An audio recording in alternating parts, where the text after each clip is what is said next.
Guys, आज हम बात करने वाले हैं दिसंबर 2021 सीएमए का जो इंटर एंड फाइनल का जो पेपर हुआ था उसका पेपर पैटर्न पे बात करेंगे। एक्चुअली मैं ऑलरेडी उस पेपर को दे चुका हूँ और मेरा सीएमए इंटर का एक ग्रुप क्वालिफाई भी हो गया है, तो मैं बताऊंगा कि पेपर का पैटर्न क्या था और किस तरीके के सेक्शन में बटा हुआ था। ABCD किस तरीके से सेक्शन बटा हुआ था, मतलब पूरा पेपर पैटर्न क्या था, किस तरीके से पेपर पैटर्न डिज़ाइन करा गया था। सबसे पहले होता क्या है कि पेपर पैटर्न जो था वो हमारा सेक्शन में डिवाइड था, मतलब 4 सेक्शन थे। 4 सेक्शन में क्या है कि आपका A section, B section, C section and D section, और सारे सेक्शन डिफरेंट मार्क्स पे अलॉटेड थे। कैसे कि स्टार्टिंग के फर्स्ट A सेक्शन और B सेक्शन तो 20 मार्क्स के हैं, और सेक्शन C जो है वो आपका 48 मार्क्स का है। सेक्शन D वो है आपका 12 मार्क्स का। तो अभी जो सेक्शन मैंने आपको बताया, पर इनमें जो क्वेश्चन पूछने का जो स्ट्रक्चर है, क्वेश्चन पूछने का जो क्राइटेरिया है वो डिफरेंट है। जैसे कि पेपर फर्स्ट मतलब जैसे पेपर जो पैटर्न था उसमें जो सेक्शन A है उसमें MCQ बेस्ड क्वेश्चन आते हैं, फुल्ली MCQ बेस्ड 20 मार्क्स के MCQ होते हैं और 20 MCQ आते हैं। अभी मैं आपको बताऊंगा नहीं कि MCQ का लेवल क्या था, मैं अभी आपको केवल पेपर पैटर्न बता रहा हूँ। अगली वीडियो में बात करूँगा कि इसके अंदर किस तरीके का लेवल रखा गया था, क्या क्या हमें और भी चीज़ करनी चाहिए जिससे आपको और हेल्प मिल सके, वो मैं आने वाली वीडियो में बात करूँगा। बट फिलहाल मैं भी यहाँ पे ये बात कर रहा हूँ कि क्या क्या क्वेश्चन आए थे और कैसा पैटर्न था। ठीक है। सेक्शन A में MCQ, फुल्ली MCQ, जिसमें आपको एक क्वेश्चन दिया होगा, 4 ऑप्शन दे रखे होंगे, आपको एक पे टिक करना है। ठीक है। फिर आपका दूसरा B सेक्शन जो है, इसमें इंस्टीट्यूट जो बोलता है, इंस्टीट्यूट ने जो बताया था जिस तरीके से कि वो फिल इन दी ब्लैंक्स देंगे, बट यहाँ पर फिल इन दी ब्लैंक्स में मतलब उनका कहना ये एकदम ट्रू फॉल्स भी देंगे, फिल इन दी ब्लैंक्स और ट्रू फॉल्स 20 मार्क्स के B सेक्शन। बट लेकिन क्या हुआ था कि जो फाइनेंशियल अकाउंटिंग का जो पेपर फर्स्ट था, सीएमए इंटर ग्रुप का फर्स्ट पेपर, उसमें क्या हुआ था कि जो question fill in the blanks की थोड़े बहुत क्वेश्चन, या यह कह सकते हैं 4 से 5 क्वेश्चन लगभग इस तरीके के थे कि आपको what is the depreciation value, मतलब आपको एक डिफाइन करने के लिए कहते नहीं शॉर्ट क्वेश्चन जो होता है, शॉर्ट आंसर्स का देना होता है, उस तरीके का क्वेश्चन था। 4-5 क्वेश्चन ऐसे आए थे। ऐसा केवल फाइनेंशियल अकाउंटिंग वाले पेपर में हुआ था, बट लेकिन अदर जो पेपर थे उसमें मैंने तो नहीं देखा, पहले ग्रुप में तो नहीं देखा। और इस B सेक्शन में क्या होता है कि आपके मैच वर्ड का एक, जैसे कि कॉस्टिंग की बात करूं तो एक क्वेश्चन आया था जिसमें मैच करना था, केवल एक ही क्वेश्चन आया था और वो भी कॉस्टिंग में आया था मेरे लिए। ठीक है। सेकंड ग्रुप की मैं बात नहीं कर रहा, मैं फर्स्ट ग्रुप की बात कर रहा हूँ। तो इसमें आपका मैचिंग भी आ सकते हैं, ट्रू फॉल्स भी आ सकते हैं, और आपके डिफाइन करने के लिए भी आ सकते हैं। ठीक है। जिसमें आपको डेप्रिसिएशन जो आपको डिफाइन करने के लिए, जैसे कि आपको डेफिनेशन भी पूछ सकता है, एक्सेट्रा। ठीक है। एंड फिर चलते हैं आपके C सेक्शन पे, जो कि आपका 48 मार्क्स का है। उसमें क्या होता है कि आपको 6 क्वेश्चन दिए होते हैं। 6 क्वेश्चन में से आपको 4 क्वेश्चन करने होते हैं, मतलब 2 क्वेश्चन पे चॉइस है कि आपको कोई से 2 क्वेश्चन आप छोड़ सकते हैं, बाकी के 4 क्वेश्चन आपको करने होते हैं। ये 12-12 नंबर के डिवाइड होते हैं, 12-12 नंबर का एक क्वेश्चन, 12 नंबर का एक क्वेश्चन, ऐसे करके डिवाइड होते हैं। 6 क्वेश्चन आपको 4 करने होते हैं, तो 48 मार्क्स के हो गए।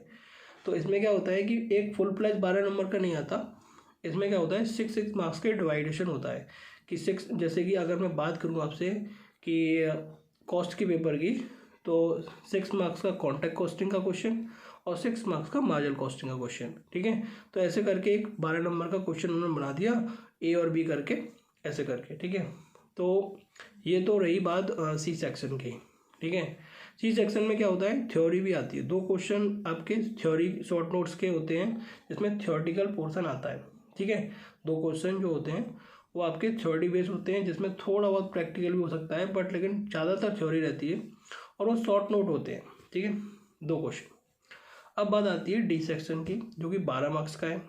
उसमें क्या होता है कि आपको या तो हम जैसे कि हम बोले कि केस स्टडी, बट लेकिन केस स्टडी जैसे लॉ में केस स्टडी, अगर बात करें कि हम कॉस्टिंग के पेपर में, तो एक बड़ा सम होता है जिसमें आपको कैलकुलेशन काफ़ी अच्छी खासी कैलकुलेशन करके सारे प्रोविजन को कंसेप्ट को देखकर समझकर तो एक अच्छा खासा क्वेश्चन आता है, ठीक है।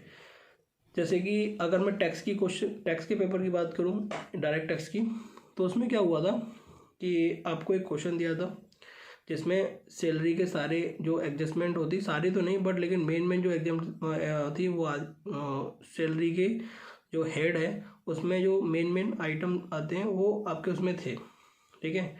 और उसमें क्या हुआ कि आपसे फिर वो एग्जाम्शन भी पूछ रहा है 80C की, ठीक है, और आपका जो टोटल इनकम कैसे आएगा वो भी आपसे पूछ रहा है। तो इस तरीके का मिक्सअप क्वेश्चन इसमें आया था, पर वो ये कह सकते हैं कि फुल फ्लैश सैलरी का क्वेश्चन था। वो फुल फ्लैश सैलरी का क्वेश्चन तो नहीं था, उसमें टोटल इनकम का थोड़ा सा पोर्शन उसमें टच करा गया, जिससे आपको डिडक्शन भी पूछ ली उन्होंने 80C की, ठीक है, कोई एग्जाम्शन भी पूछ ली, टैक्सेबल अलाउंस, एग्जाम जो एग्जाम प्रोड्यूसर्स हैं वो भी पूछ लिए गए थे। तो काफ़ी कुछ मिक्सअप था उसमें, ठीक है।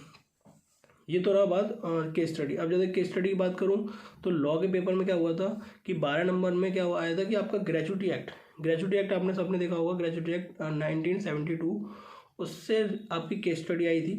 केस स्टडी में क्या था कि पूरा सिनेरियो आपको बताया गया था कि ऐसे फैक्ट्री है या ऑर्गेनाइजेशन है, उसमें एक एम्प्लॉय है, इतने दिन की लीव ले ली है, एक्सेट्रा एक्सेट्रा। तो उसमें आपको सारी चीज़ों को 4 क्वेश्चन दिए गए थे, आपको उसको बताना है कि ग्रेचुटी इसकी फॉरफिट करेगा एम्प्लॉयर के नहीं करेगा, या इसको ग्रेचुटी एलिजिबल है कि नहीं। तो ऐसे 4-5 क्वेश्चन, ऐसे 4 क्वेश्चन मेरे में आए थे और 12 नंबर का क्वेश्चन था, ग्रेचुटी से आया था, ठीक है। और अगर मैं कॉस्टिंग की बात करूँ तो 12 नंबर में कॉस्टिंग के पेपर में प्रोसेस कॉस्टिंग, जिसमें इक्विवेलेंट यूनिट्स जो निकालने को आती है उसमें वो भी मिक्स क्वेश्चन था, और प्रोसेस कॉस्टिंग का भी मतलब प्रोसेस कॉस्टिंग का जो दूसरा जो है जो एक प्रोसेस से दूसरे प्रोसेस में जाता है वो भी मिक्स था, और इक्विवेलेंट यूनिट भी मिक्स था, और ऐसे करके उसमें आया था। अब बात करूँ मैं फाइनेंशियल अकाउंटिंग के पेपर में कि क्या 12 नंबर में आया था, तो फाइनेंशियल अकाउंटिंग में क्या हुआ था कि जैसे आपका इनकम्प्लीट रिकॉर्ड आपने देखा होगा, जो आपका चैप्टर है इनकम्प्लीट रिकॉर्ड, उससे क्वेश्चन आया था। उसमें क्या था कि आपको एक बैलेंस शीट दी होती है या कुछ डेटा दे रखा होता है अधूरा, वो आपको उसको प्रेडिक्शन लगा के आपको बताना होता है कि आपका ये इसका क्या प्रॉफिट एंड लॉस होगा, प्रीवियस ईयर का दिया होता है। तो ऐसा करके इनकम्प्लीट का आपका क्वेश्चन आया था, जिसमें आपको क्लोजिंग स्टॉक निकालना था, डेटर्स क्रेडिटर्स का बैलेंस निकालना था, नेट प्रॉफिट निकालना था, बैलेंस शीट का टोटल निकालना था, कैपिटल निकालनी थी। इस तरीके कुछ क्वेश्चन उसमें मतलब उसमें बनाया गया, पूरा क्वेश्चन बनाया गया था, आपको इस तरीके से दे रखा। तो ये रहा आपका पूरा पेपर का व्यू। अगर आपको कुछ भी इसमें डाउट हो या आपको किस तरीके की कोई क्वेरी हो हमसे पूछे, अगली वीडियो में जो लाऊंगा वो आपका एक फुल फ्लैश होगा कि किस तरीके का पैटर्न मतलब लेवल था, मतलब कह सकते हैं लेवल क्या था, क्या क्या हमें और एक्स्ट्रा एफर्ट कहीं करने पड़ेंगे, किस तरीके के क्वेश्चन पूछे गए थे, ये सब बाद में करूँगा। बट फिलहाल आप पेपर पैटर्न को समझे कि क्या क्या हो सकता है। ऑल्दो इस बार क्या है कि थोड़ा जैसे कि जिससे हम ज़्यादा चैप्टर की प्रेडिक्शन करते हैं वो ज़्यादा आ जाता है, वो स्लाइटली ऐसा इस बार नहीं हुआ। थोड़ा सा पेपर पैटर्न थोड़ा सा मेरे अकॉर्डिंग, बट लेकिन सिलेबस में सारी चीज़ें तो मेरे अकॉर्डिंग तो आ गई तो कोई प्रॉब्लम नहीं, बट लेकिन जिस हिसाब से स्ट्रक्चर बोला गया था उस तरह से फॉलो तो नहीं हुआ थोड़ा बहुत, बट लेकिन हाँ कि सिलेबस से तो था, क्वेश्चन पेपर सिलेबस से ही था, ऐसा नहीं कि आउट ऑफ सिलेबस हो, बट लेकिन सिलेबस से ही था।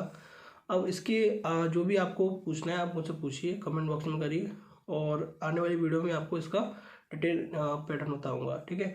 और अगर आपको अच्छा लगा है तो इसको सब्सक्राइब करें, क्योंकि आने वाले टाइम में मैं ऐसी वीडियो आपको देने वाला हूं और आपकी हेल्प करूंगा, क्योंकि आप अकेले नहीं, आपको मैं फुल हेल्प करूँगा। आप कुछ भी क्वेरी पूछिए CMA के रिगार्डिंग कि आपको किस तरीके की स्ट्रेटेजी करनी चाहिए, किस तरीके का हमें प्रिपरेशन करनी चाहिए, वो सारी चीज़ मैं आपको बताऊँगा। अगर आपको नोट्स वगैरह या आपको कुछ क्लासेस जो कि कोई टॉपिक है जो आपको समझ में नहीं आ रहा तो आप बताइए, मैं आपको उस पर वीडियो बना दूंगा और आपको काफ़ी अच्छे से क्लैरिटी आ जाएगी। और ठीक है, बस इतना ही, और नेक्स्ट वीडियो मिलते हैं। और अच्छा लगा है तो सब्सक्राइब करिए, लाइक करिए, और wish you all the best.